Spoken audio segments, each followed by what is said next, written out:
Hello and welcome. I want to use this short session to introduce you to some ideas about turning spatial biology into useful biomarkers and what we can learn from the precedents of in vivo imaging, which is possibly a little bit further along than some of the technologies we've been hearing about in this conference. So, a lot of exciting new technologies. Unfortunately, many of the things we learn about in a conference like this struggle to become either decision-making biomarkers for drug developers who are trialling new therapies, or in healthcare systems such as the NHS to manage patients through their care pathways. And that is a challenge of translation.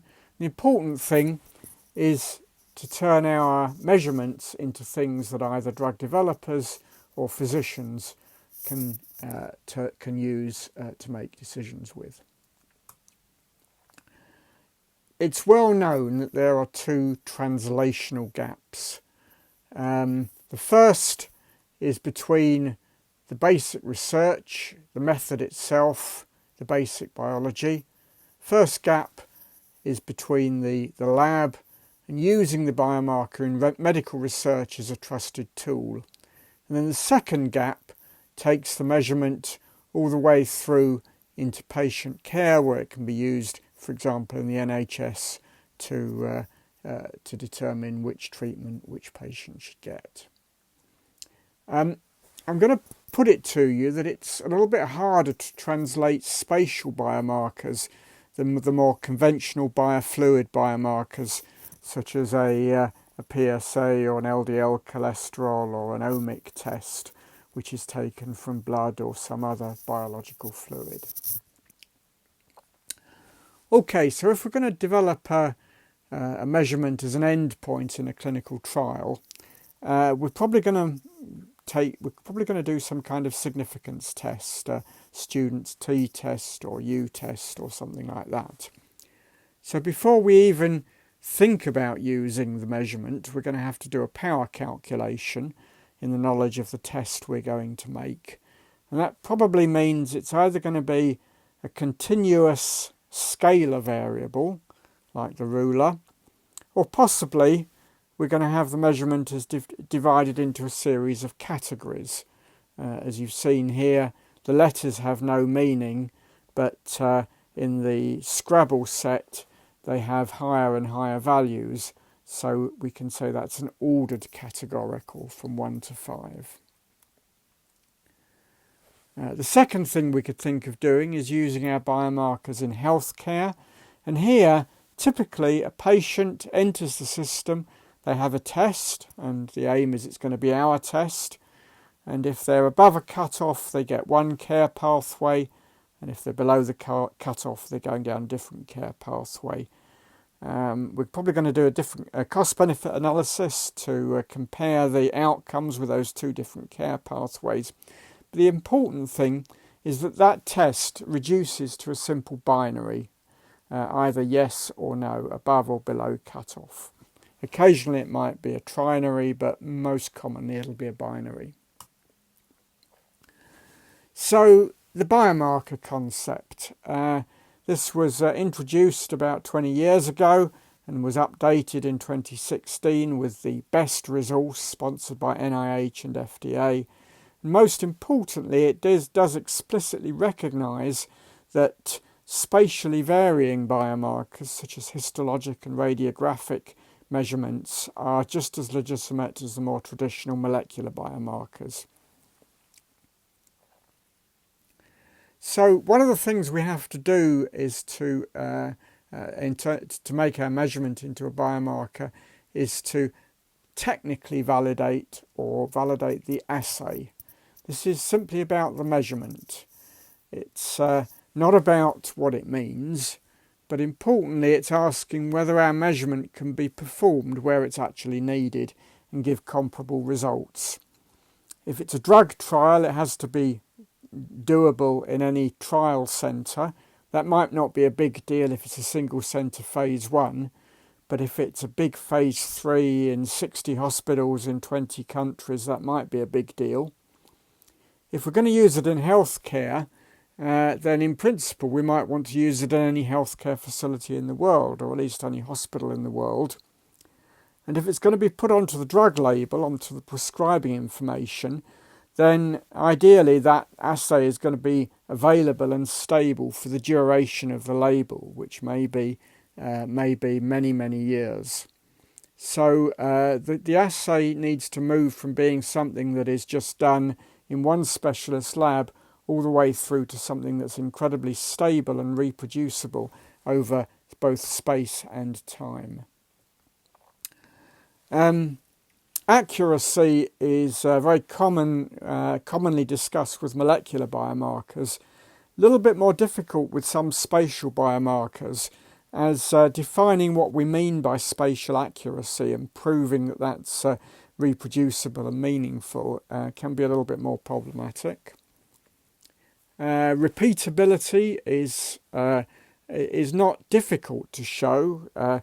Just getting the same subject in the same lab and repeating the measurement over a short period of time, keeping everything the same, is fairly quick to do, and we would hope that our repeatability is pretty good. Otherwise, the basic nature of the assay is questionable. But much more challenging is reproducibility. When we do the measurement in different labs with different equipment, by different operators, at different times, often we see our measurement values become much more variable.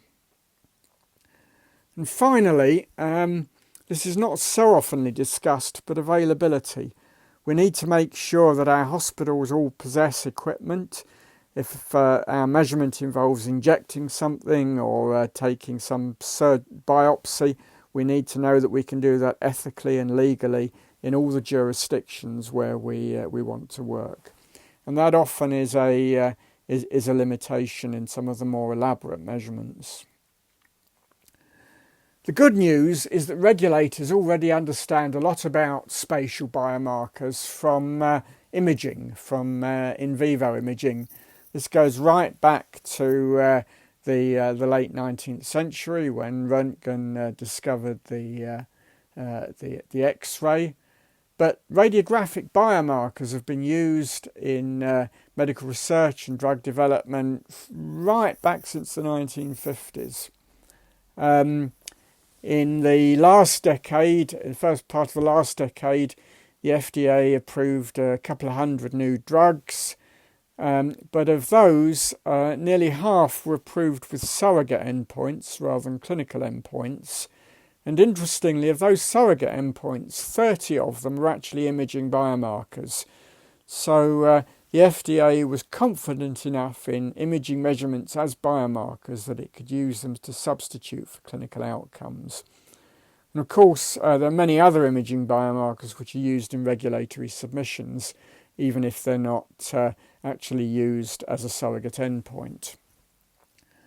The FDA has its own biomarker qualification program, the so-called Section 507 scheme, of which there are currently 53 biomarkers qualified or in process. And again, quite a few of those, 15 out of 53, are imaging biomarkers. So very familiar now to FDA.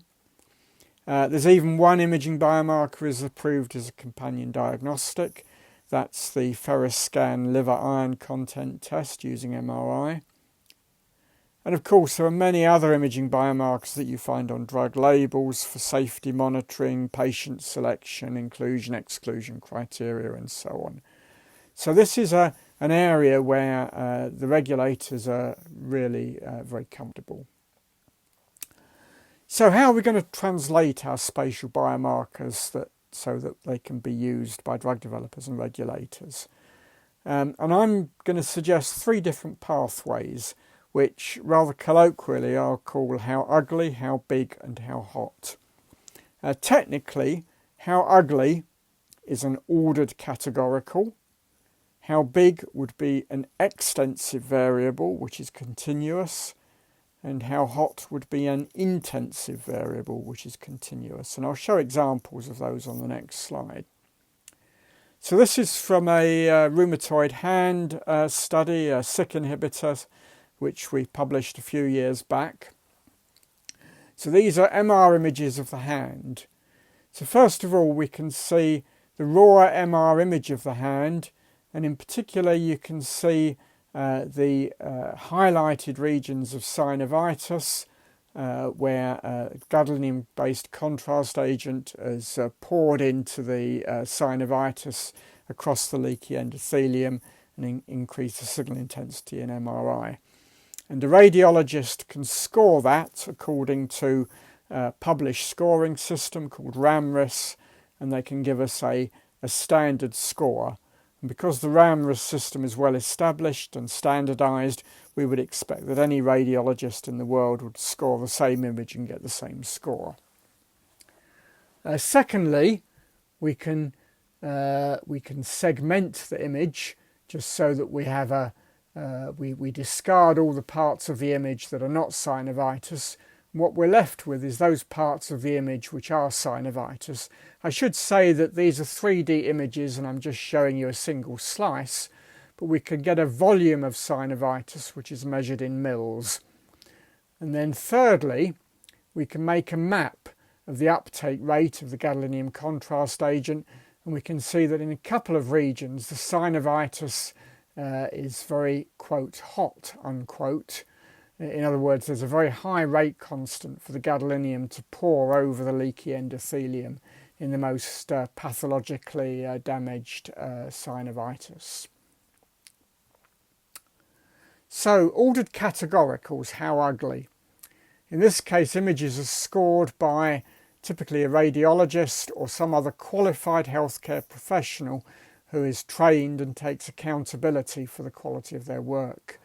The systems are set up by expert committees. They're usually in the public domain, and the committees tend to reconvene every 5 or 10 years to revise the system, both in terms of new evidence and as technology advances. Main problems are they're not very agile in that they take a long time to revise. As technology advances, the scoring system may struggle to keep up, or there's a lag. And most importantly, in early drug development, because the categories are often quite coarse, in a short trial with a small number of patients, you may get so few patients crossing a category boundary that your power is inadequate to test your drug. The scoring systems are particularly common in cancer and in rheumatology. Solid tumours have been using the TNM system, which will be familiar to every oncologist, since 1953. The last iteration, the 8th update, came out in 2017. Started off with chest x-rays, but is now uses MRI, PET, CT and ultrasound. And this is absolutely fundamental to cancer research, drug development and regulatory approval. In osteo and rheumatoid arthritis, again, there have been an evolution of scoring systems from the very early days of X-rays right through to advanced MRI. And the latest iterations were in the 2000s. And many of the rheumatology systems are owned by a committee, an organisation called OMERACT, Outcome Measures in Rheumatoid Arthritis Clinical Trials. So moving on to extensive variables, here the biomarker is the size. It's a thickness or an area or a volume or a number of lesions. And here, typically a trained operator or possibly an algorithm will draw what we call a region of interest to define. In this case, the red is the 3D volume of the femoral cartilage. In the middle image, you can see a tumour, a lung cancer in CT. Again, we can get a tumour volume from that. And in the bottom image, you can see a volume of lipid-rich necrotic core in carotid atherosclerosis in yellow from MRI, and a volume of calcification in purple. These are very, very common in drug development. Heart, kidney, arthritis, brain, spleen, and quite often used in regulatory approvals. They're usually non-proprietary.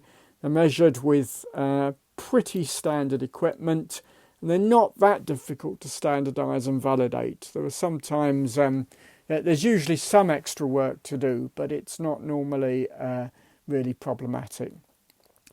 Of course, these are just volumes, so they lack functional information, and often they take a long time to respond. So articular cartilage may take a couple of years to show significant changes. That's not great for the drug developer, certainly not in their early stage clinical trials. Finally, let's look at how hot biomarkers. So here again, the trained operator or the algorithm draws a region of interest. We now make a map of some parameter within the region of interest. These are very commonly used in drug development, often in early drug development, or they can be used in late development and in regulatory approvals and companion diagnostics. They're quite often proprietary. They're developed and owned by particular companies, often small businesses, and approved according to the FDA's 510K process. Very familiar in cancer with FDG PET, looking at the Warburg effect. Amyloid PET for Alzheimer's disease in Alzheimer's drug development.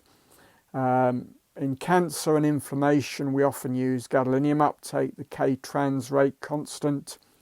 In the liver, there are many important biomarkers for non-alcoholic steatohepatitis, iron overload, drug-drug interactions, and so on. And in lung MRI, we use them for ventilation and hypoxia, and so on and so on. Very common, and as I say, often proprietary, and with quite a long and difficult validation process, which gives the proprietary information. One interesting challenge is when you've made your map, how are you going to collapse it into something that the drug developer or the healthcare provider can use? So in the next slide, we can look at approaches. The first is just to average our biomarker over the whole region. So here I've got a map of delta PO2 in the lung when a patient breathes oxygen, and we just quote the average delta PO2 over the whole lung. So that's very simple. And that's quite a common approach, but it clearly throws away all the regional information that we've gone to such a great deal of trouble to collect. The second approach is to divide up our image according to anatomic compartments. So here we see amyloid PET on the top in an Alzheimer's patient and at the bottom in a normal volunteer. And what we would do here would not simply average the uptake of the amyloid tracer over the whole brain, but we go through different brain regions which obviously have different cognitive significance, and we would measure the uptake in each region, and you'll find that the uptake increases in Alzheimer's, which is not surprising because these patients are driven by amyloid, but more importantly, areas involved in cognition show the greatest uptake. And then finally, we could take a hotspot approach. Now, hotspots are problematic because if you make your hotspot too small, it will be defined by noise, and it can also be exquisitely sensitive to machine settings and resolution. If the resolution is rather coarse, then the hotspot is smeared out. But nonetheless, particularly with FDG PET, the metric of SUV max, that's the maximum uptake according to a standardised method. And here we see it used in a phase 1 trial in ovarian cancer, where we can see here we're not looking at the total uptake, but the maximum uptake in this ovarian patient before and then after treatment with the tyrosine kinase inhibitor. And so finally, I'd like to summarise the aim of this talk, which was to talk about the roadmap for turning a spatial biology measurement into a biomarker, and reminding you to think about who will use it, what exactly is the metric, and how we're going to validate it. And I'm very happy to answer questions. Thank you.